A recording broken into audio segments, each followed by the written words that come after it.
নমস্কার, গ্রামীণ কৃষি শিল্প সমাচার পেজে আপনাদেরকে আজকের একটি ভিডিও দেখাবো।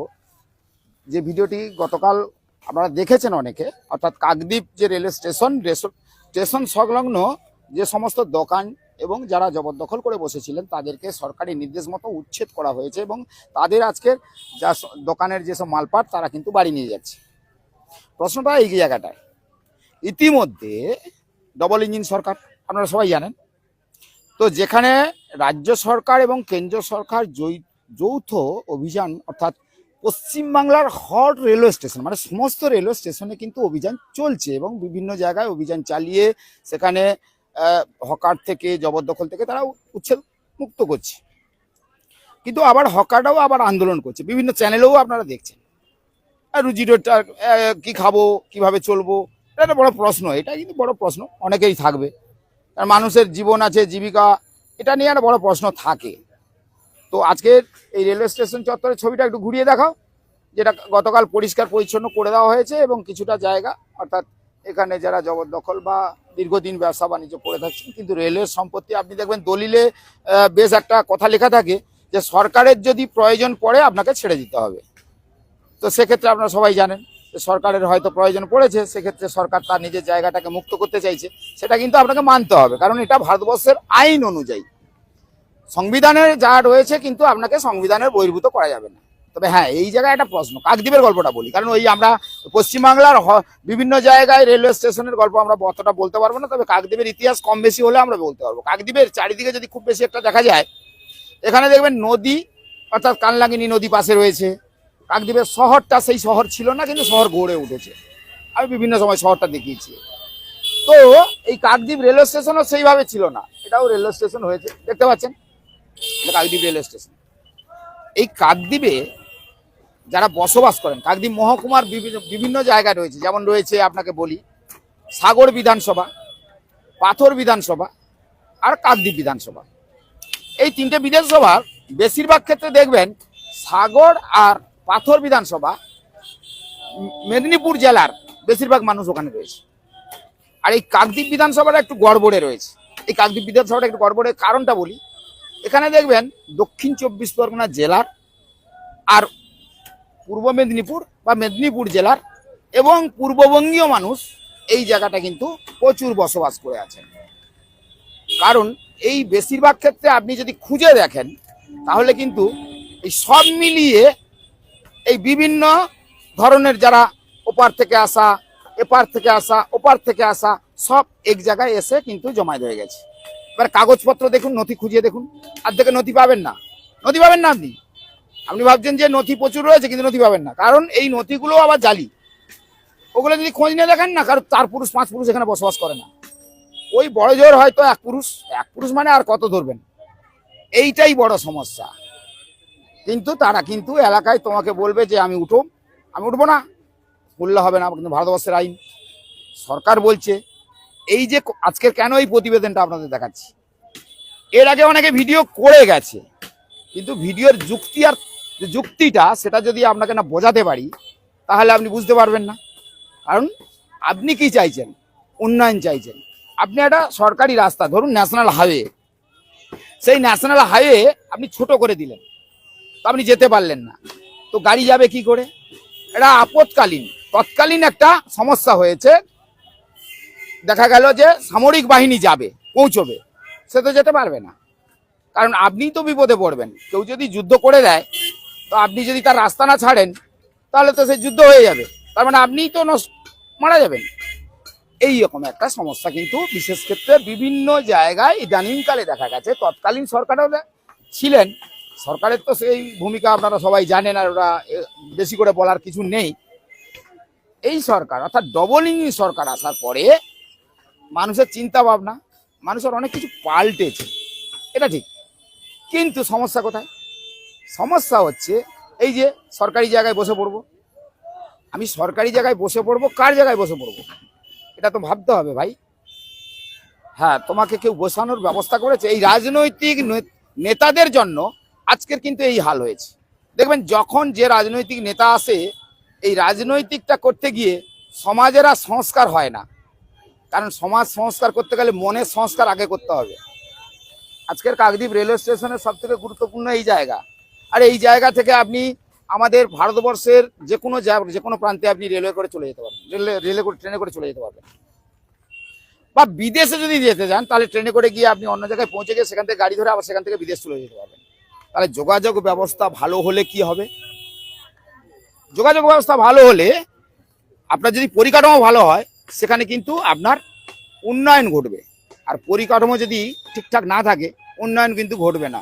এই যুক্তিটা আমি বলছি, কমেন্ট করে আপনারাই বলবেন। কারণ উন্নয়ন করতে গেলে আগে পরিকাঠামোর পরিবেশ ঠিক করতে হয়। আপনার বাড়ির পরিবেশ, আশেপাশের পরিবেশ আপনি ঠিকঠাক রাখলেন, আর আপনি বাড়ি থেকে যখন বেরোচ্ছেন ওই খানাখন্দ রাস্তা আর এক হাঁটু জল, নিকাশি ব্যবস্থা হাল বেহাল, তার মানে কি বোঝা গেল? এই সরকারের উদাসীনতার জন্যই কিন্তু বিভিন্ন সমস্যায় পড়তে হয় সাধারণ আমজনতাকে। সেটা যেমন ঠিক, তবে আজকের এই রেলওয়ে স্টেশনের এই প্ল্যাটফর্মের ছবিটা এই কারণে দেখাচ্ছি, গতকাল যেহেতু সরকারি দপ্তর থেকে করে দেওয়া হয়েছে। এটা দেখান একটু দেখান, যে যার মালপত্র নিয়ে বাড়ি চলে যাচ্ছে, একটু দেখিয়ে দিন, এগুলো একটু দেখিয়ে দিন। আর এই কাকদ্বীপ রেলওয়ে স্টেশন, আর এই মুহূর্তে যেহেতু রথযাত্রা চলছে, প্রাকৃতিক দুর্যোগ রয়েছে। আর এদিকে একটু দেখান, এই ইটগুলো ছাড়িয়ে বাড়ি নিয়ে যাচ্ছে, একটু দেখান, এদিকে দেখান, এটা দেখান, ভালো দামি ইট কিন্তু এগুলো, দেখেছেন? এবার কথা হচ্ছে যে এইরকম একটা পরিস্থিতি, এখানে একটা তৃণমূলের সিম্বল লাগানো আছে, দেখেন এটা, দেখেন তো, এটা কি তৃণমূলের পার্টি অফিস ছিল নাকি? যাই হোক, এটাও হয়, কারণ ইদানিংকালে বিভিন্ন পার্টি অফিস দেখছি সরকারি জায়গায়, বাস মানে এইটা একটা বড় সুবিধা হয়েছে, জায়গার কেনার দরকার নেই, রাজস্ব দিতে হবে না, নিয়ে নিতে পারি। এটা কিন্তু একটা বড় প্রশ্ন। দর্শক যারা দেখছেন, দর্শকরা বুঝতে পারছেন, আমি যদি রাজস্ব না দিয়ে সরকারকে, আমি যদি কোথাও যদি একটা জায়গায় বসে যাই, আমার সরকারকে রাজস্ব দিতে হবে না, এই সুযোগটা তো পেয়ে যাব। তাহলে সেক্ষেত্রে কি হবে? সেক্ষেত্রে আমার ব্যবসাটা শ্রীবৃদ্ধি হবে, আমি খেয়ে মেখে পরিবারকে নিয়ে মানে থাকতে পারবো। কিন্তু না, সরকারি যেখানে জায়গা আপনি দখল করতে যাবেন সেখানে কিন্তু সরকার রাজস্ব পাবে, এটা কিন্তু সবাই জানে। তাহলে রাজস্ব পেতে গেলে যে সমস্ত রায়ত প্রপার্টি, মানে যে সমস্ত রায়ের জায়গা রয়েছে সেই জায়গাগুলোতে কিন্তু রাজস্ব আসবে। তাহলে সরকারের সব জায়গায় যদি ডেফিসিট হয়, মানে লসের খাতায় যদি চলে যায়, তাহলে রাজস্ব এলো না, জবরদখল থাকলো, আবার ভাঙতে গিয়ে আবার এত টাকা খরচা, তাহলে সব মিলিয়ে এই লসের খাতায় গান করতে হবে শুধু এই সাধারণ মানুষের একটু সামান্য ভুলের জন্য। আমরা কবে সচেতন হব? আমাদের সচেতনতার অভাবের জন্যই আজকের কিন্তু সমাজ সংস্কার হয়নি। কারণ শিক্ষা, স্বাস্থ্য থেকে শুরু করে একাধিক পরিকাঠামো ভেঙে পড়েছে। যদিও বর্তমান সরকার, 2 মাসের সরকার, তারা চেষ্টা করছে যাতে করে এই শিক্ষা, স্বাস্থ্য থেকে শুরু করে একাধিক শিল্প নিয়ে আসা, গ্রামীণ কৃষকদের উন্নয়ন করা, সব মিলিয়ে চেষ্টা করছে। 2 মাসে তো আর সবকিছু পাওয়া যাবে না, তবে সময় দিতে হবে, সেটা হয়তো সময় সাপেক্ষ। কিন্তু এই সমস্যাটা কিন্তু থেকে গেল। সমস্যা থেকে গেল যে জবরদখল যে সমস্ত জায়গায়, যেমন ন্যাশনাল হাইওয়ের পাশে আপনি দেখুন, ওখানে দেখবেন দিব্যি যে যাওয়ার মতন, অর্থাৎ ন্যাশনাল হাইওয়ে একটা মাইক নিয়ে, অর্থাৎ এই যে জাতীয় সড়ক কর্তৃপক্ষ মাইক নিয়ে চিৎকার করতে করতে বলতে থাকে, এই বলাটাই কিন্তু হয়ে যায়। এই বলাটা যতদিন থাকবে তার মানে কিছুই হচ্ছে না। তার মানে কি, ওই যে জবরদখলকে জোর করে যখন ভাঙবে তখন আবার কেউ এসে রাজনীতি শুরু করে দেবে। রাজনীতিটা তখনই শুরু হয়ে যায়, তখনই বলে দেয় এই আমাদের পেটের ভাত মেরে দিল। কিন্তু ভাই, পেটের ভাত কেউ কাউকে মারে না। আপনি একটু ভালো করে এটা গণবন্টন ব্যবস্থার একটা দিকে চলছে, মানে বলতে বলতে যাচ্ছি, আপনাদের একটু বলে যাচ্ছি। দেখবেন সকালবেলা আপনি আপনার ওই যেদিন রেশন দেয় না, ওখানে পাশে দাঁড়িয়ে থাকবেন, দেখবেন রেশনের চালটা নেয় না, ওখানেই পাশে বিক্রি করে দেয়। ওটা সরকারের গণবন্টন ব্যবস্থা, ওটা নেয় না, কারণ ওটা প্রয়োজন নেই, দিয়ে হয়তো ভালো চাল কিনে খায়, তার মানে সে গরিব নয়। আচ্ছা, সরকারি যে সমস্ত সুযোগ সুবিধা ওটাও কিন্তু পায়, কিন্তু ওটা নেওয়ার পরেই বলছে আর একটু কিছু দাও। মানে আপনি যত দিতে থাকবেন আর আমজনতা তত নিতেও থাকবে। কিন্তু কোনোদিন ভেবে দেখেছে একটু কঠিন পরিশ্রম করে যেটুকু পাবো ওতে কিন্তু তার চলে যাবে, দিব্যি চলে যায়। আমাদের কি চাই? মোটা কাপড়, মোটা ভাত, মাথার উপরে সামান্য ছাদ, এইভাবেই আমাদের জীবনটা কাটাতে হয়। ভাই, একটু ছেলেকে স্বাচ্ছন্দ্যে রাখতে গেলে আর একটু কঠিন পরিশ্রম করতে হবে, বা পরিবারকে যদি একটু স্বাচ্ছন্দ্যে রাখতে হয় আর একটু কঠিন পরিশ্রম করতে হবে। এই কথাগুলো অনেকেই ভুলে যায়। কেন ভুলে যায়? কারণ ইদানিংকালে সরকার কতগুলো পদক্ষেপ নিয়েছে। দেখুন, এই অলিতে গলিতে দেখবেন যেখানে সেখানে মদের, গাঁজা, জুয়ার যেখানে সেখানে কিন্তু আপনি দেখতে পাবেন। এগুলো ইদানিং কালে প্রশাসন কতটা ভূমিকা নিয়েছে জানি না, তবে প্রশাসনের ভূমিকা নিয়ে অনেক বড় প্রশ্ন। তো এর আগেই বলেছি, এখনো বলছি। তো বুঝতেই পারছেন যে প্রশাসনের যদি সদিচ্ছা থাকে আর সাধারণ মানুষের যদি সহযোগিতা থাকে, তাহলে কিন্তু এই দুর্নীতি, ক্রাইম এগুলো কিন্তু বন্ধ হয়ে যেতে পারে। আপনি দেখবেন অলিতে গলিতে যেখানে সেখানে মদ, গাঁজা, জোয়া, হিরোইন এইগুলো যেখানে সেখানে বিক্রি হতো, আমরা বেশ কিছু ভিডিও দেখিয়েও ছিলাম। তার মানে বুঝতে হবে যে এগুলোকে বন্ধ করতে গেলে প্রথমেই সদিচ্ছা থাকবে আমজনতার, অর্থাৎ সাধারণ মানুষের, আর তার পাশাপাশি প্রশাসনের, যারা দায়িত্ব নেয়, যারা আপনার ট্যাক্সের টাকায় মাইনে পায়, তাদের কিন্তু একটু সদিচ্ছা থাকতে হবে। আর সরকারের তো দৃঢ় পদক্ষেপ থাকতে হবে, কারণ বর্তমান সরকার যেহেতু ডবল ইঞ্জিন সরকার, সেক্ষেত্রে তাদের কিন্তু এই দৃঢ় পদক্ষেপ নিতে হবে। কথাগুলো হয়তো বেশি বলা হচ্ছে, কিন্তু কথাগুলো কিন্তু বাস্তবে সত্য কথা। কাকদ্বীপের ভৌগোলিক যদি আমি দেখাই, ভৌগোলিক মানচিত্রে কাকদ্বীপটা কেমন জানেন? কাকদ্বীপের একধারে নদী, একধারে ছোট ছোট ব্রিজ রয়েছে। সেই ব্রিজগুলোর হাল খুব বেহাল। অর্থাৎ যদি আপনি একটু ওই কালনাগিনী নদীর উপর দিকে যান, সেই ব্রিজগুলো দেখবেন অপরিষ্কার, অপরিচ্ছন্ন, আর নদীর জলটা একদম বেহাল। এবং কালনাগিনী নদীটা এখন নদী সেইভাবে আর নেই, খালের মতন হয়ে গেছে, নালা মতো হয়ে গেছে। এটা গেল। একটা ঘিয়াবতী বলে একটা নদী ছিল, যেখানে লঞ্চ চলতো তৎকালীন দিনে, ওই বোট চলতো, বোট। কিন্তু সেই ঘিয়াবতী নদীটা, আর ঘিয়াবতী ম্যাপ থেকে মুছে দিতে হবে, এমন একটা ঘিয়াবতী নদী রয়েছে। অর্থাৎ আপনি সব মিলিয়ে যদি আশেপাশে বেশ কয়েকটা নদী, অর্থাৎ যেখানে বলা হয়েছে যে সুন্দরবন নদী নালা বাদাবন নিয়েই সুন্দরবন, কিন্তু সেই সুন্দরবনের ঐতিহ্য অনেক আগেই গেছে। এবারে বলি, এবারে দেখবেন জনসংখ্যা বৃদ্ধি হয়ে গেছে। আর জনসংখ্যা যখনই বৃদ্ধি হয়ে গেছে, তখন দেখবেন ওই যে আপনার রায়ত প্রপার্টির পুকুরটাকে ভরাট করে দেওয়া হচ্ছে। কারণ পুকুরটা ভরাট করে দিলে জল জমা থাকবে কোথায়? এই যে জলযান মিশন বলছে, অমুক মিলছে, ভূগর্ভের জল তো ভুরি ভুরি তুলে নেওয়া হচ্ছে। কিভাবে তুলে নেওয়া হচ্ছে ভুরি ভুরি? অর্থাৎ শ্যালো লাগিয়ে বিঘের পর বিঘে জায়গা চাষ করে দিচ্ছে। অর্থাৎ শ্যালো লাগিয়ে বিঘের পর বিঘে জমি যদি চাষ করে দেওয়া হয়, তার মানে কি ভূগর্ভের জলের নিচের অংশটা ফাঁকা হয়ে গেল। তার মানে সেখানে কি হলো? সেখানেও আবার কিন্তু সমস্যা। এই যে তদানীন্তন সরকার বা তার আগের সরকার আর বর্তমান সরকার কি পদক্ষেপ নেবে জানি না। তদানীন্তন সরকার মানে আগের সরকার কি পদক্ষেপ নিয়েছে জানি না। তবে এই দেখবেন অবাধে চলে পুকুর ভরাট থেকে যে খাল ভরাট, নদী ভরাট, সবই চলে। এইগুলো সাধারণ মানুষ, অর্থাৎ আমজনতা কবে সচেতন হবে? আমি এসে বললাম, বসে বললাম, এটাই তো হচ্ছে সিস্টেমের বাইরে। সিস্টেমটাকে যদি না ঠিকঠাক রাখা হয়, তাহলে কিন্তু আগামী দিনে সমাজ তো সংস্কারের কথা দূরে রাখুন, কোনো কিছুই হবে না। আগে আপনাকে সচেতন হতে হবে। আগে আপনি সচেতন হলেন, অপরকে সচেতন করলেন যে না, এটা আইন আমাদের দেশের জন্য, সবার জন্য একই আইন হওয়া উচিত। আলাদা আলাদা আইন কারুর জন্য নয়, কিন্তু আইন হবে এক, আর একটা আইন আর কারুর জন্য একটা হবে, এটাতে কোনোদিন হতে পারে না। আইন হবে ভারতবর্ষের একটাই আইন, সংবিধান তো একটাই। আবার সংবিধান আবার দুটো কবে করে হলো? এগুলো আবার হয়। এইসব মানে কিছু জানেন তো? রাজনীতি করতে গিয়ে বিভিন্ন রকম সময় বিভিন্ন রাজনৈতিক নেতারা সব এই আমাদের আন্দোলন মানতে হবে, দাবি মানতে হবে, এগুলো সরকারের কাছে বলে টলে, এগুলো আপনারা জানেন সবাই। যাই হোক, এতক্ষণ কিন্তু এই একটু আপনাদেরকে প্রতিবেদনটা একটু বেশি বড় করব না, ছোট করে দিচ্ছি, কারণ এই বৃষ্টি বৃষ্টি আসছে, আকাশের অবস্থাটা একটু দেখেন না, আকাশের অবস্থা খুব দুর্যোগপূর্ণ আকাশ। তো এই যে কথাগুলো বলছি, অনেকের হয়তো একটু ফোঁড়া ফোঁড়া লাগছে, মানে একটু ফোসকা ফোসকা লাগছে, কিন্তু বাস্তবে তাই।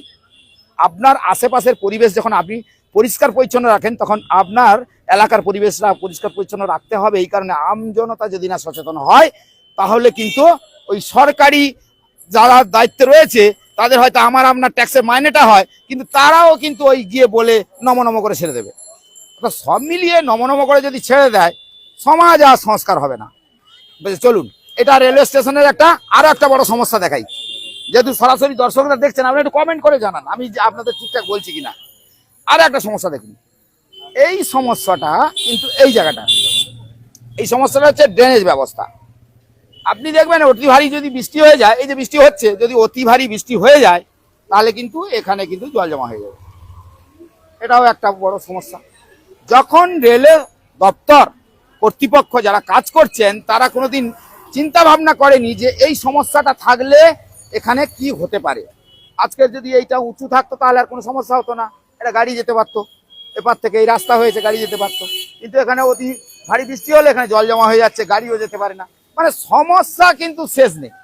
অর্থাৎ সব দপ্তরই এই এমনই একটা সিস্টেম, যে দপ্তরের ভেতরে যদি ঠিকঠাক থাকতো, তাহলে কিন্তু এইরকম সমস্যার মোকাবেলা করতে হতো না। আজকের অতি সহজে সমস্ত, আপনি অন্যান্য দেশে দেখুন, যে সমস্ত অন্যান্য দেশগুলো আছে, তারা কিন্তু অনেকটাই ডেভেলপমেন্ট করে, তারা উন্নয়ন করে, কারণ তারা নিজেরা নিজেদের কাজটা করতে শিখেছে। আর এখানে জানেন ওই নিজেদের কাজ নিজেরা করব, এটাও একটা লজ্জাস্কর ব্যাপার। এটা অনেকেই আবার করতে গিয়ে একটু লজ্জা পেয়ে যায়। এই সমস্যাগুলো মানে বরাবরই বিশেষ করে এই ভারতবর্ষেই থেকে গেছে। আর বাঙালের কৃষ্টি শিক্ষা নীতি সবই রয়েছে এই পশ্চিমবাংলায়। যদি দেখি শিক্ষায় পশ্চিমবাংলার 1 নম্বরে থাকা কথা, কারণ এখানেই আপনি আজকে যে জনগণ মনোধি বন্দে মাতরম যে এগুলো পাঠ করেন না, সবই এই বাঙাল মানে এই আমাদের পশ্চিমবাংলাতে মানুষেরই কিন্তু সৃষ্টি। অর্থাৎ এখানে সৃষ্টি, এখানে কৃষ্টি, সংস্কৃতি, এখানে সমস্ত কিছু রয়েছে। কিন্তু সব কিছু থাকার পরেও এখানকার মানুষ কেন আজকের শিক্ষায় পিছিয়ে, স্বাস্থ্যে পিছিয়ে? সব পিছিয়ে কারণ হচ্ছে সচেতন নয়। যতদিন এরা সচেতন না হতে পারবে ততদিন পর্যন্ত ওই পিছিয়ে থাকতে হবে, পিছনের বেঞ্চে বসে থাকতে হবে। এটাই হচ্ছে আমাদের কাজ। আমরা এই শপথই নিই সবাই মিলে, আগামী দিনে সমাজ মাধ্যম অর্থাৎ প্রত্যেকের কাছে দেখবেন অ্যান্ড্রয়েড রয়েছে। অ্যান্ড্রয়েডে বিভিন্ন রকম খবরাখবর দেখানো হচ্ছে, একে দেখাচ্ছে তাকে দেখাচ্ছে, সবাই দেখছে, কেউ কমেন্ট করছে, কেউ বিভিন্ন রকম রিলস বানাচ্ছে, কেউ কন্টেন্ট বানাচ্ছে, সবই বানানো হবে। কিন্তু সংস্কারের জায়গায় আপনাকে যেতে হবে। আপনি যদি আপনার শিক্ষার জায়গা আর স্বাস্থ্যের জায়গা আর সব কিছু যদি সরকারই করলো, সরকার তো করবে, কিন্তু এই যে একটা রেলে প্ল্যাটফর্ম দেখছেন এটা পরিষ্কার রয়েছে। এইবার যদি রেলে প্ল্যাটফর্মের পাশে, আমি এটা সামান্য জিনিস, এদিকে সরে যান তো, এই নোংরাটা যদি এই প্ল্যাটফর্মের সামনে চিকচিকা আবর্জনা ফেলে দেওয়া হয়, এই প্ল্যাটফর্মটা দেখতে খুব সুন্দর পরিষ্কার হয়ে গেল, কিন্তু এই জায়গাটায় নোংরা রাখা হলো, তাহলে আপনার বাড়ির আশেপাশের পরিবেশের সামনেই তো আপনি রেখে দিলেন। তার পরিষ্কার করার দায়িত্ব কার? শুধু কি রেল কর্তৃপক্ষের? সেটাও না, আপনাকে সচেতন হতে হবে। কারণ আপনার ময়লা আবর্জনা আপনি দায়িত্ব সহকারে যদি সঠিক জায়গায় ফেলেন তাহলে কিন্তু পরিষ্কারটা হওয়া খুব স্বাভাবিক। যাই হোক, আজকের এতক্ষণ এই রেলওয়ে স্টেশনের উচ্ছেদের গল্প বলতে বলতে অনেকগুলো কথাই আপনাদেরকে বলে দিলাম। কিন্তু এই লাইভটা যারা দেখছেন, আমার মনে হয় আপনাদের আগামী দিনে এইভাবে একটু যদি সচেতন হন, আগামী দিনে এইরকম বড় বড় সমস্যার সম্মুখীন হলেও আপনারা কিন্তু প্রতিকূলতার মধ্য দিয়ে, যেমন প্রাকৃতিক ঝড় হলে এত কিছু ঝড়ের পরেও কি মানুষ ঘুরে দাঁড়ায় না? দেখবেন ঝড় যখন হয়, বড় করে ঝড় হয়ে গেল, বন্যা হয়ে গেল, তারপরে কি মানুষ বসবাস করে না? মানুষ বসবাস করে। মানে ঝড়কে মোকাবেলার যদি ক্ষমতা থাকে তাহলে সমাজকে পরিষ্কার পরিচ্ছন্ন করার ক্ষমতাও কিন্তু আপনার আছে। সেক্ষেত্রে আপনাকে এই জন্যই বলা যে আগামী দিনে যাই কিছু হোক না কেন, যেভাবে কাজ করুক না কেন, নিজের কাজটাকে যদি সঠিকভাবে সময় মতন করা যায় তাহলে কিন্তু আগামী দিনে কোনো সমস্যা থাকলেও সমাধান হয়ে যাবে। আজকের হয়তো কয়েকটা দোকান ভাঙা পড়েছে, তাদের হয়তো কষ্ট হচ্ছে, সাময়িক কষ্ট হচ্ছে, দেখা যাবে আবার হয়তো দেখা যাবে এই সরকারি এদেরই কয়েকজনকে নিয়ে গিয়ে একটা সুন্দর একটা বিল্ডিং বানিয়ে সেখানে হয়তো বলবে যে না, ওখানেই ব্যবসা করো, তোমরা নির্দিষ্ট জায়গায় ব্যবসা করো। এটাও হতে পারে। দাবি যেমন সবার রয়েছে, কোনো মানুষ অবহেলিত হবে এমনটা আমার মনে হচ্ছে না। তবে যাই হোক, ভিডিওটা অনেক বড় হয়েছে। এই ভাঙাভাঙির ছবি তো আপনাদের দেখিয়ে দিলাম, আবার বাড়ি নিয়ে যাচ্ছে সবাই, এই দেখতেই পাচ্ছেন। তো সব মিলিয়ে কাকদ্বীপ স্টেশনটা এই মুহূর্তে কেমন রয়েছে সেই ছবিটাই তুলে ধরলাম। আর গ্রামীণ কৃষি শিল্প সমাচার পেজে যারা চোখ রাখেন তারা কিন্তু চোখ রাখুন আর দেখতে থাকুন, ঠিক এমনই ভিডিও আপনাদের কাছে তুলে থাকবো। তবে হ্যাঁ, এই আন্তরিকতা আর ভালোবাসা থাকলে আপনাদের জন্যই আমি এই ভিডিওগুলো বানিয়ে দিই। তো এইভাবে কন্টেন্ট বানিয়ে দিই, আপনারাও দেখেন। তো আগামী দিনে এইভাবে ভালোবাসতে থাকুন। নিশ্চয়ই গ্রামীণ কৃষি শিল্প সমাচার পেজে আপনাদেরকে এইভাবে ভিডিও আবার দেখাবো। সবাই ভালো থাকবেন।